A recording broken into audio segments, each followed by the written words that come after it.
Alright, welcome to ground control. It's time to put the electronics in this plane and get it ready for its maiden launch. And I'll say maiden flight because you never know how it's going to go, but I am going to have a maiden launch even if it's not a maiden flight.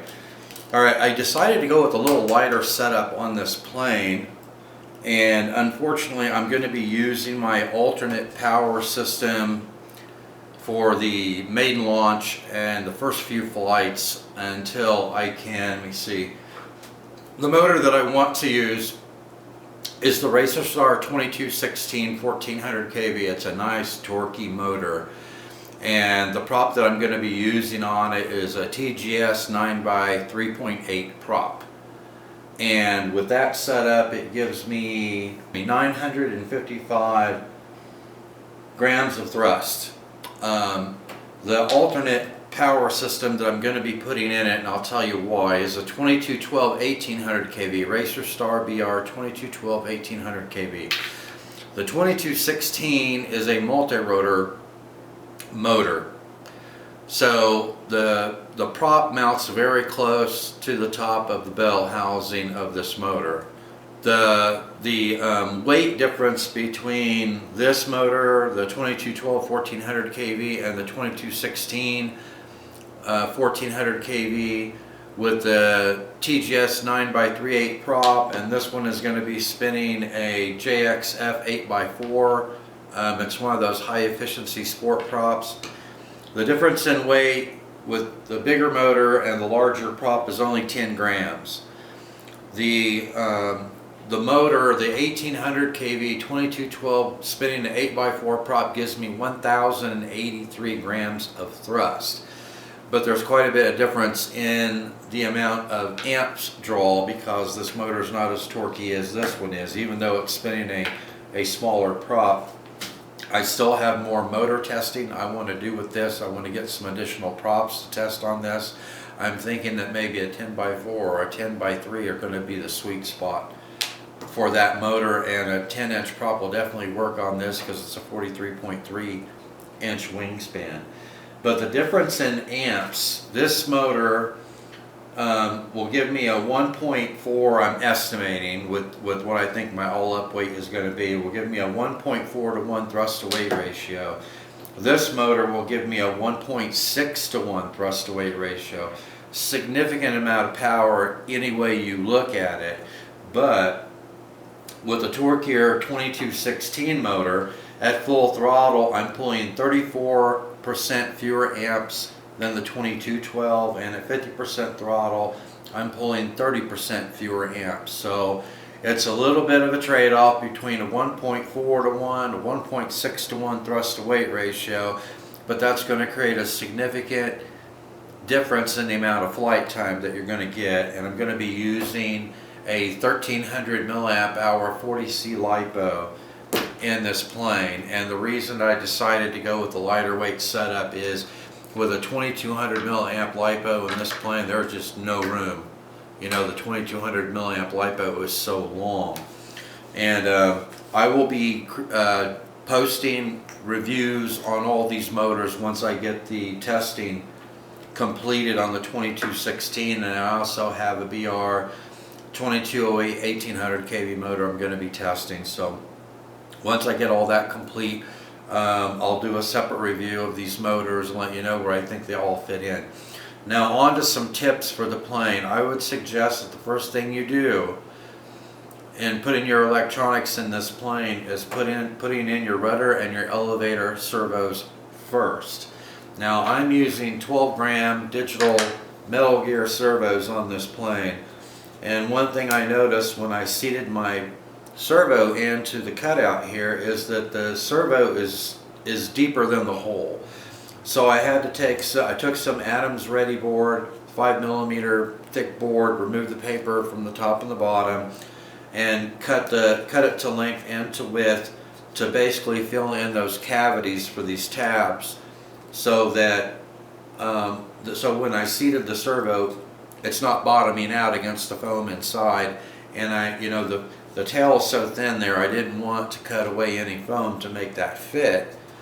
So basically I built the foam up. So you make sure that you check your servos in these cavities and make sure that they seat fully, you know, before you start to install them. The other thing is trying to fish this cable through this fuselage. There's so many things that it can catch on. So as you can see right now, I went ahead and I fished this one through for the rudder servo, and I'm going to be putting in the elevator servo. But I took a long length of string and I tied, get this over here, I tied a couple of steel washers to it. And there's that small gap back here to feed your cable through. So I basically just dropped this washer through that slot, held the plane up vertically, and just fed the string through until it came all the way to the top. And then I'm going to tie off the other end of the string to the servo cable, and once I push it in through that slot in the back of the tail, I'm just going to pull it through with the string. And believe me, that's the easiest way that I have found to pull those servo cables through. Another tip, make sure that your extension cables and the extension cables that you're going to need for the rudder servo and the elevator servos, a minimum of 30 centimeter extension cable you're going to need for that. The two that I have in there are 30 centimeters, and they basically just come up here right into the battery bay.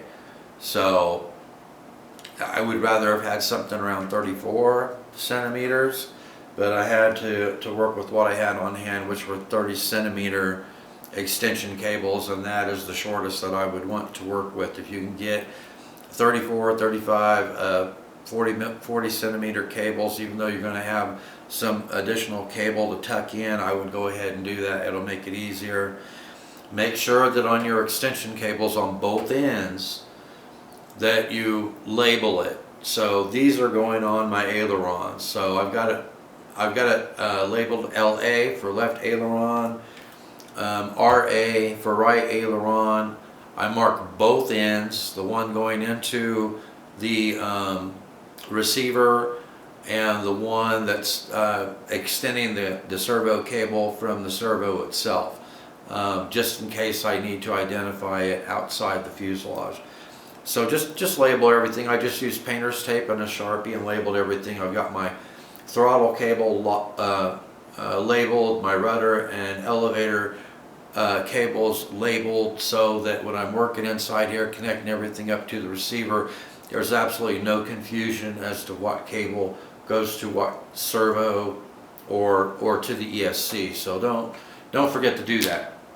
The other thing that I did was I tried to figure out the best way to get everything installed in the plane and get my CG correct, and I think I've got that done.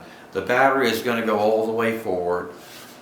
I cut a section of a scrap piece of Adams Ready board, and there's a little recess inside here, up high. I don't know if you can see that. I'll bring the camera in closer in a few minutes and let you have a better look at it.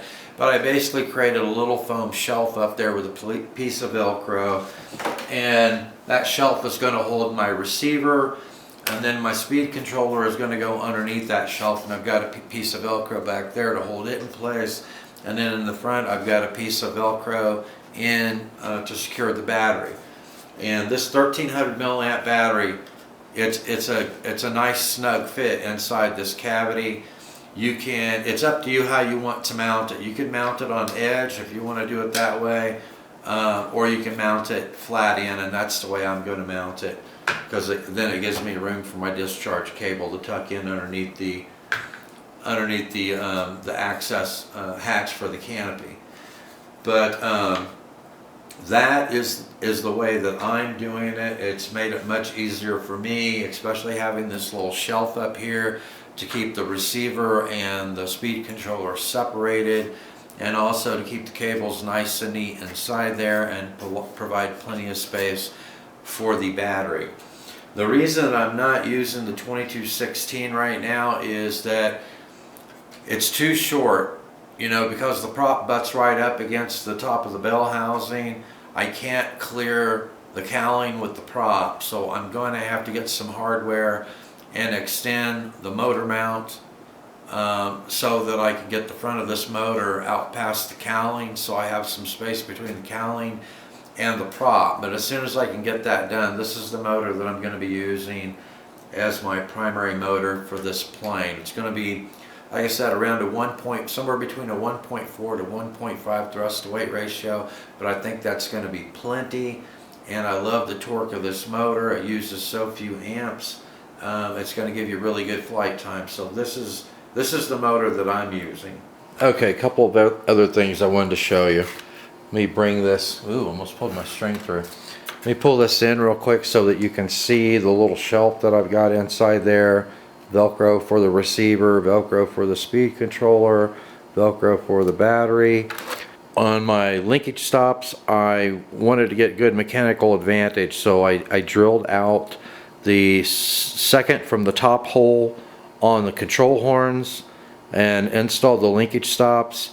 On the linkage stops, I put a 2mm steel washer underneath the nut, so that, you know, when this thing is moving back and forth, it doesn't bind and it doesn't back the nut off. Now once I get everything nice and snug so there's no play in it, I put a little drop of super glue on the stem right there so that the nut doesn't have an opportunity to back off. Make sure you let that set up and then double check and make sure that there's no binding from the super glue before you install your control horns. I have already fabricated a couple of additional control rods so that when I set up the flap system, I'll have the control rods ready to go. On the screw that's going to hold in the vertical and horizontal stabilizer, I think I mentioned this in the first video, I'm going to put a little bit of rubber cement on the end of the thread so that that doesn't back off. On my 7-channel receiver, I inadvertently put the second aileron on the first aux channel. I'm going to move that to gear, put it on channel 5, and have my aux 1 and aux 2 channels 6 and 7 reserved for my flaps. So if you have a 7-channel receiver, you might want to do it that way as well. Alright, so I think we're at the point now where we can start fishing this cable through for the elevator, and I think that covers everything else that I wanted to give you as far as tips. So let's get started on that. Alright, let's see here. The hardest part of the entire build is fishing the wires through the fuselage. So, alright, let's get this thing stood up.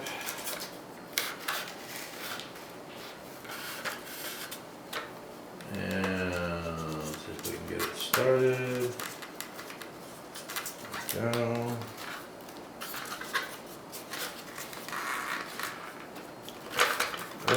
Hope you can see this.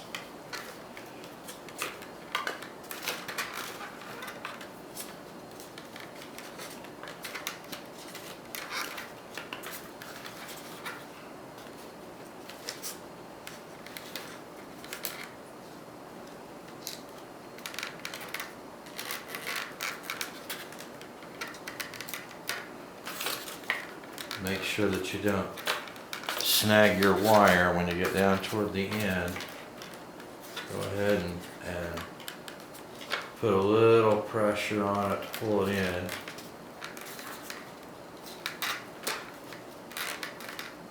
Alright.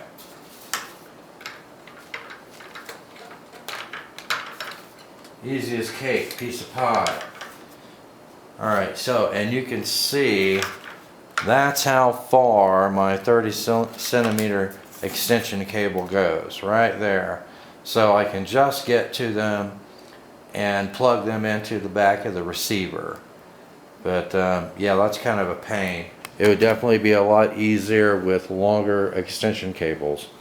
Okay, so at this point, the servos are in. What I'm going to do now is I'm just going to put a little glue on the very top edge of it and underneath the tabs, and let that set up while we go ahead and install the servos in the wing.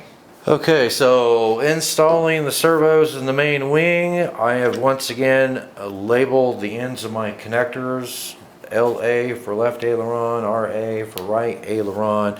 I have wrapped the body of the servo in painter's tape, so if I ever need to get it out, it'll be a little bit easier because I am going to put glue on the top side, as well as the sides of the servo.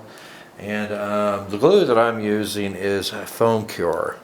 So I'm going to put a little bit of glue in both of these tabs.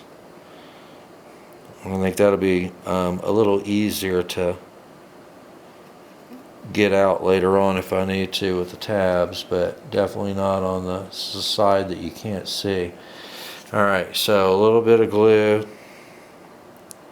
Use it sparingly on the sides and on the top. Okay.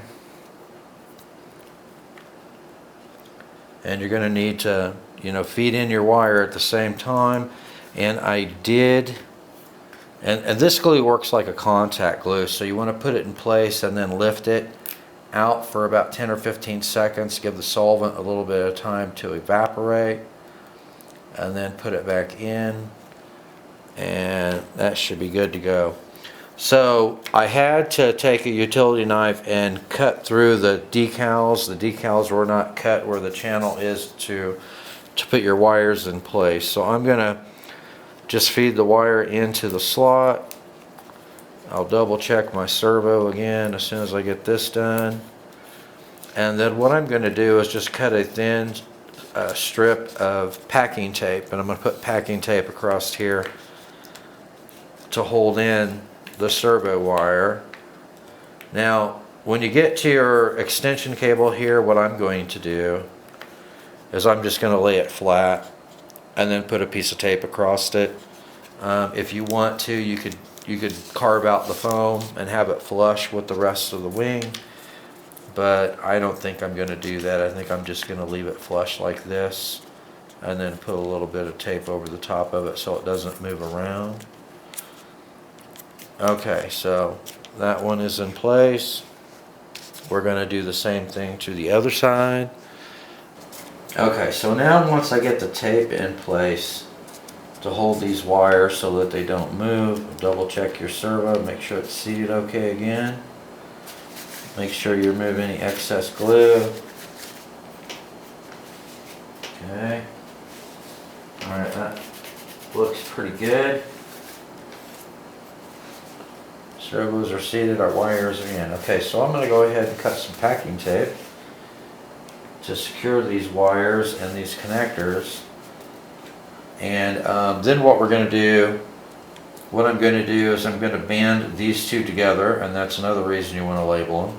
I'm going to band these together so that when I put the wing on, they fall right through the top hole of the fuselage, and you don't have a chance on catching them underneath the wing when you're installing the wing in the plane. Okay, so I wanted you to see I've got the tape installed, packing tape to hold down our servo cables and also the servo connectors. I just used standard packing tape. I basically bisected it, just cut it right down the middle and used as little of it as I could. Now I'm putting the control rods into the control horns for the ailerons. I've already got one in, putting them in the second hole from the top, or excuse me, the second hole closest to the servo gear. So I wanted to give the glue a couple hours to set up so I didn't move anything. Alright, so there we go. We've got the control rods in. Now it's time to install our control horns. And I'm going to let these set up for a few minutes after I get them installed before I set the neutral point on the aileron and get them tightened down. So just make sure that your stem goes through and everything fits nice and flush, and decide which side you need to put your linkage stop on. That one's going to go over there, this one's going to go over here.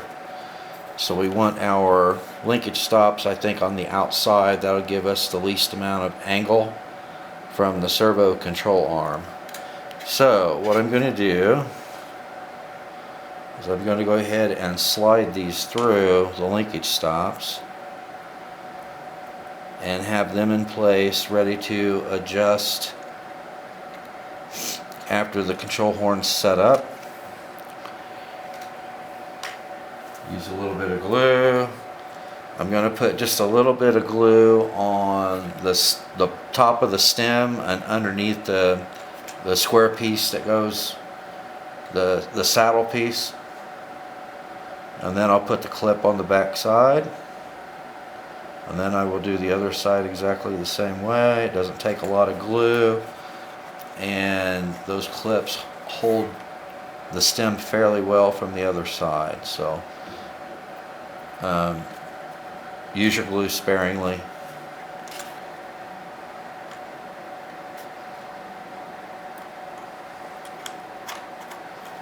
Okay, so we're through on that side, and now I just need my clip.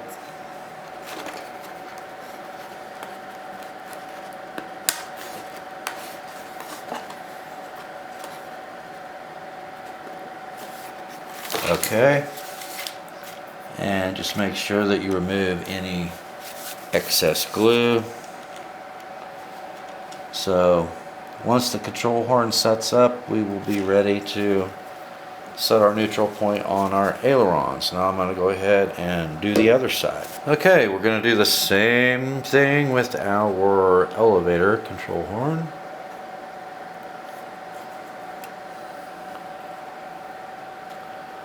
And get one of the zip caps.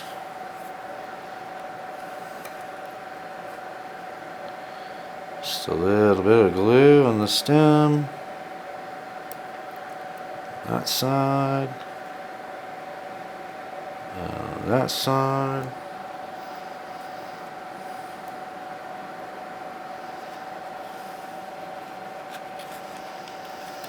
Okay. Flip it back over, put the cap on it. Turn it around here. Whoop. I'm gonna tear up the plane.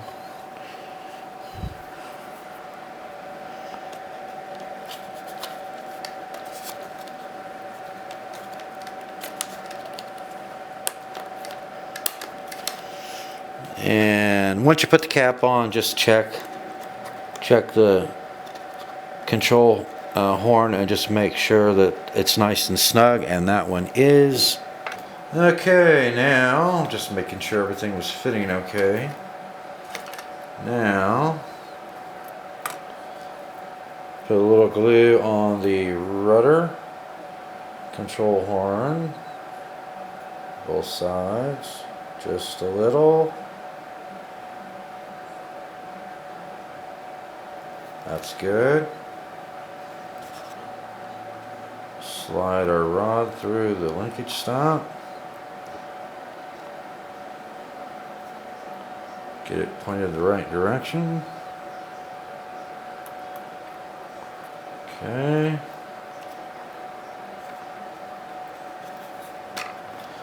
And we'll put the zip on it. Zip cap.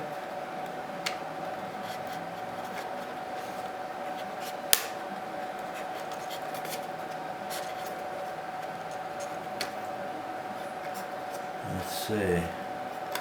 Not quite tight enough. I'm going to have to find something to push that one with. I can't get my finger in there.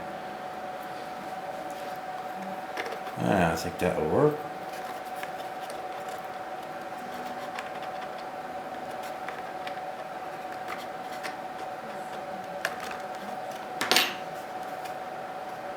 That's got it.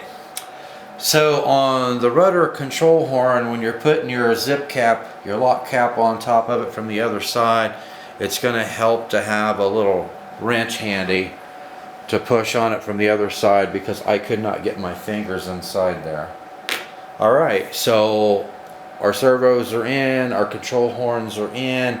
I'm just going to wait for the glue to set up on the control horns, and then we're going to go through and set the neutral position on all of our control surfaces, and then clip off our excess control rod.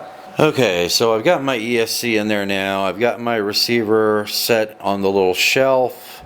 I've got my antennas taped down, 90-degree offset from each other. I wanted to show you, if I had to do this over again with this shelf, I would lower it about 10 millimeters. That would definitely be a better way of doing it. It's a pretty tight fit with the receiver on that shelf. I mean, it's right up against the top, the bottom part of this foam right here, so it's very snug in there, and it made it more difficult to feed all those extension cables through the top of that shelf back here. So lowering that 10 millimeters would be a big help. I wish I'd have done that, but I didn't. But now you know, so you can do it. Alright, so let's see. Get the main wing off here. Alright. So I wanted to show you how much easier that makes it bonding those extension cables together that way. The other thing that I did, I don't know if you can see it, I drilled a little hole through the top of the foam, and I looped a string around it and then tied the string to those extension cables, since I am going to be removing my main wing to transport this plane out to my flying area. If you don't have to do that, if you can transport it with the wing attached, you're not going to have to worry about that. But that makes it a lot easier, because those extension cables are going to fall down in there. So having that string tied to them and loop through that foam, it's going to make it easy to pull those up and reattach to the servo cables. So I just wanted to show you that. Alright, so what we've got to do from this point forward is make sure that our control surfaces are in a neutral position, our servos in a neutral position. Then we can set the neutral position on our control surfaces, make sure everything is moving in the proper direction. I'm just guessing at the CG. I am going to set the CG 50 millimeters back from the leading edge of the wing to start with. I'm going to have to make sure with the smaller battery and with the smaller motor that this plane is balanced at that point. If it's not, then I'm going to have to add a little nose weight to this plane to get the CG correct. Connect the battery up to the plane, make sure our servos are all centered, and then we will tighten down our control rods with everything in the neutral position. So let's take a battery, turn on our transmitter, and I've already moved my second aileron servo over to the gear channel. So make sure that everything is in the center position. Alright, now we'll get a screwdriver and we will tighten all of this down. Make sure my control surface is centered. Okay, those look pretty decent. Let's make sure we're moving in the right direction. And we are. Okay. Alright, for the rudder.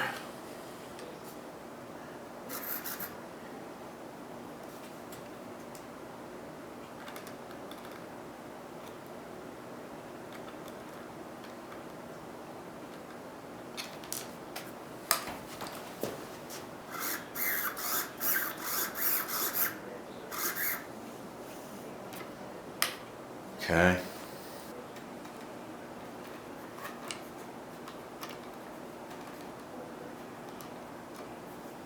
Okay, let's see here.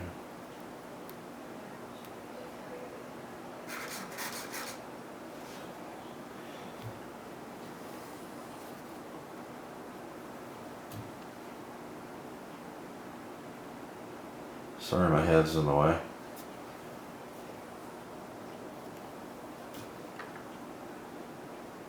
That looks pretty neutral.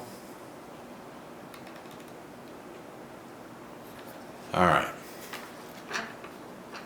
That looks better.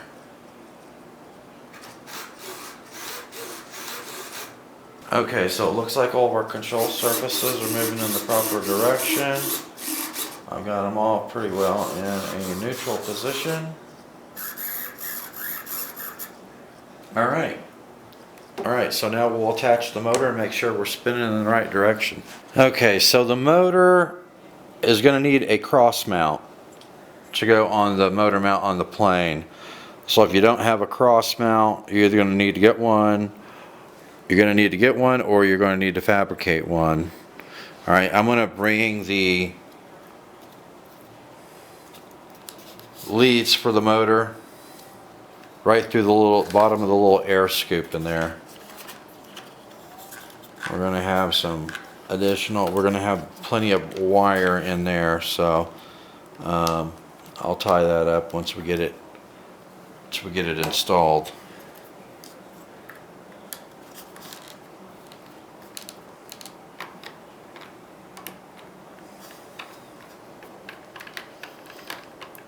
And just screw in all 4 screws a little bit at a time. You don't want to get anything canted,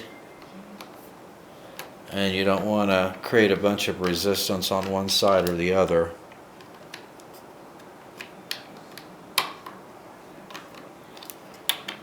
So just keep moving from screw to screw until you get everything nice and snug.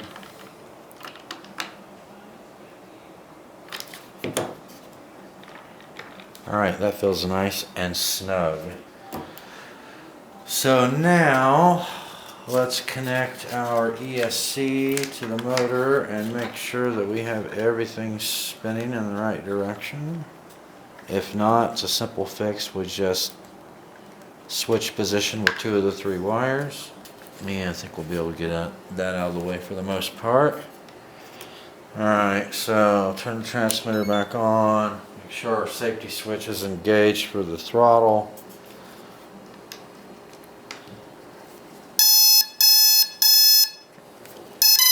Okay, we got initialization there. That's always a good sign. So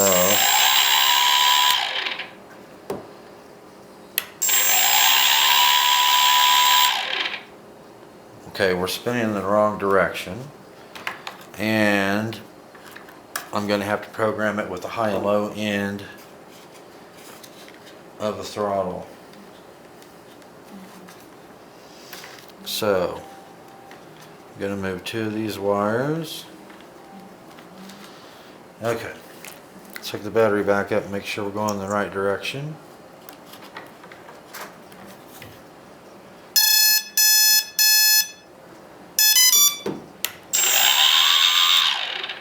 Okay, we're going in the right direction, but we need to program the high end of the throttle. So make sure our safety switch is off.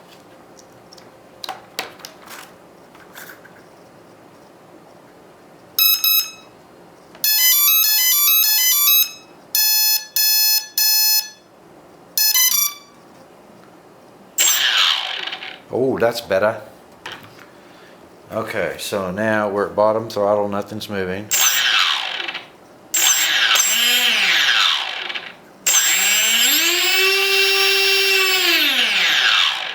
Now I'm still going to be checking things out, so I'm not going to stick the throttle on there right now. I just wanted to make sure that we were turning in the right direction, that we got the top and bottom range of the throttle programmed in the speed controller. So now all I'm going to do is I'm going to go back through and clip off all of the excess control rod, make it look nice and neat, and then after I put the prop on, we will be ready for our very first launch. I'll be back in a minute. Okay, so that concludes part 2 of the review of this fun Cub 1100mm Wingspan plane. Hopefully that helps you guys with your build. Like I said, it's pretty straightforward. It's a pretty simple build. I did test the weight after I've got the motor and the prop installed, put the battery in it. It looks like I don't know. It felt like it was just slightly tail heavy at 50 millimeters, so I'm going to take some weight out with me for the first launch. Maybe put a little weight in the nose before the first launch. So stay tuned for review part 3. It's going to be time to see if this thing will actually fly. Thank you for watching, and I will see you in the air.